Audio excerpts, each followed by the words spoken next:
Shabbat Shalom. I think it's fair to say that if you flick through your streaming channels or your cable offerings, that you could probably spend all day for many days, many weeks, many months, possibly even years, filling your time with the endless array of murder mysteries and detective shows on our channels. For decades, centuries even, people have been fascinated by the detective story.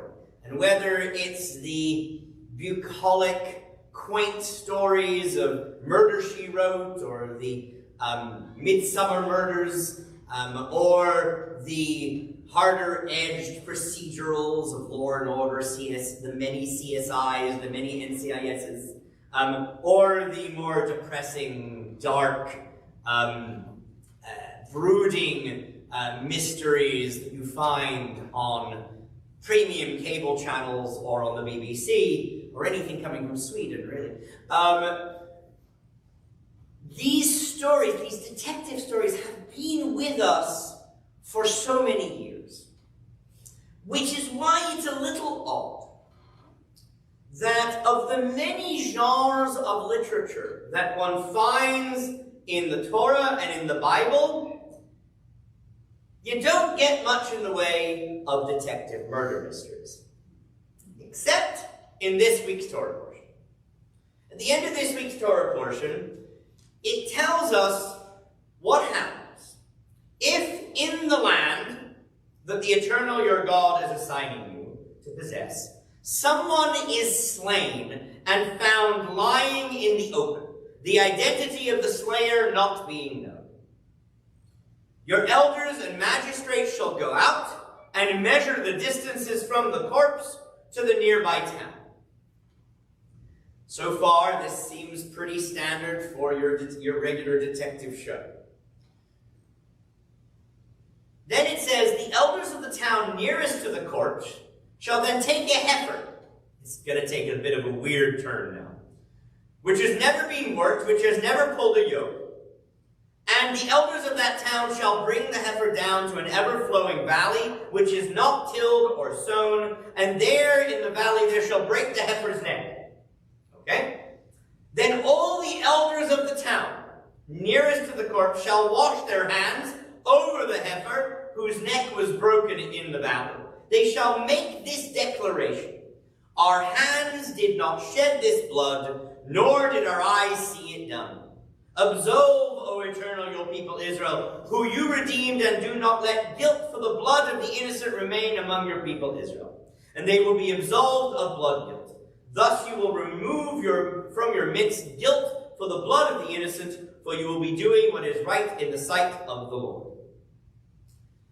It is, in all honesty, a rather odd ritual. How, one may ask, does this ritual in any way help us get any closer to finding out who the actual murderer is?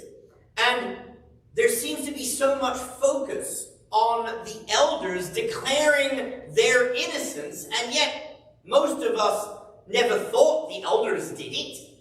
So why should they spend so much of their time saying, we didn't do it? So there's a few possibilities.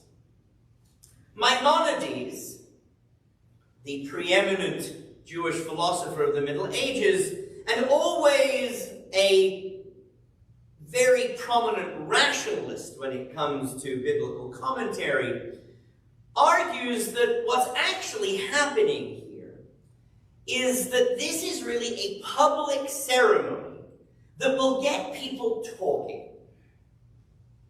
And when it gets people talking, they're going to start asking questions and wondering, did I see this person? Did I see anyone with them? Did I witness something that might help solve the murder? And so, in essence, what he believes, what he's arguing, is that this very odd public ritual is the instigation to start the actual questioning and investigation into the murder really going.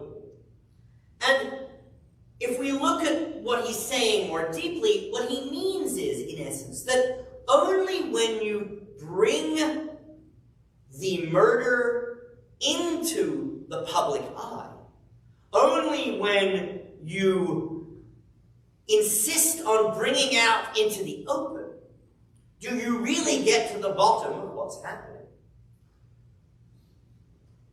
And in essence, Judaism tells us the same about our sins, an investigation of our sins. The truth is, our natural human tendency is to want to avoid thinking about our sins, want to ignore the things we've done wrong, want to sweep our mistakes under the rug and walk away from them as if they never happened. And here, what Maimonides is telling us, and indeed what the entire month of Elul leading up to the high holidays, and so much of what we do in the period of high holidays tells us, is that the way we really deal with our sins, the way we fix our brokenness, both of ourselves and our world, is by bringing things out in the open, truly questioning, truly investigating, truly being willing to talk about what we're doing publicly. And this is actually found in several aspects of the high holiday tradition. For one thing, throughout the high holidays, we're expected to engage in litanies of sin, and we don't simply say to ourselves, I did this wrong, I did that wrong, this I could have done better. We actually declare out loud as a community all the things we've done wrong and declare, I have sinned before you because of this and that and the other. And the other aspect, the other very famous aspect, is when you understand that you have done something wrong to someone, you don't simply ask God for forgiveness. The rabbis tell us that actually asking God for forgiveness for sins between us and other human beings doesn't help. We have to actually go to the other person, ask them for their forgiveness, and only then will we truly have dealt with our sins. Another idea comes from the Talmud. In the Talmud, it tells us that what the elders are really saying when they make these declarations is that the person did not come to us into our jurisdiction and we left them without food. They did not come to us and we left them without escort. In other words, they did not come into our jurisdiction and we declined and failed to take care of this person, this stranger in our midst. The idea here is that the rabbis understood that it was the responsibility of the community and its leaders, and indeed all of the people in it, to take care of all of the people who came within their jurisdiction. For the rabbis of the Talmud, anyone who stands by and does nothing while others suffer cannot claim to be truly righteous, to truly have cleared their conscience, to truly be able to say, as the elders do, that their hands have not shed this blood. In our hyper-individualistic age, we so often fail to see how we're interconnected, how what we do affects others for the better or for the worst. This is why, in Judaism, community, kehillah, indeed, kehillah kadoshah, sacred community, is such a central element of our tradition, such a great priority. Because community is not just about gathering together. It's about how we engage with each other with responsibility and care and compassion when we do so. How we are expected to reach out for each other, to care for each other when things go wrong, to ensure that people in our community do not fall through the cracks all of that is our responsibility as a community. And so as we contemplate our sins in the month of Elul, it's not just about what we've done, but also about what we failed to do. Who could we have helped, but we didn't? What good could we have done for others, for our community, but we were too lazy, too selfish, too self-involved to do?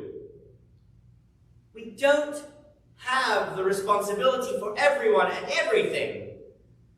But it's also not enough to just tick the boxes and say, I have done the minimum, and that is enough.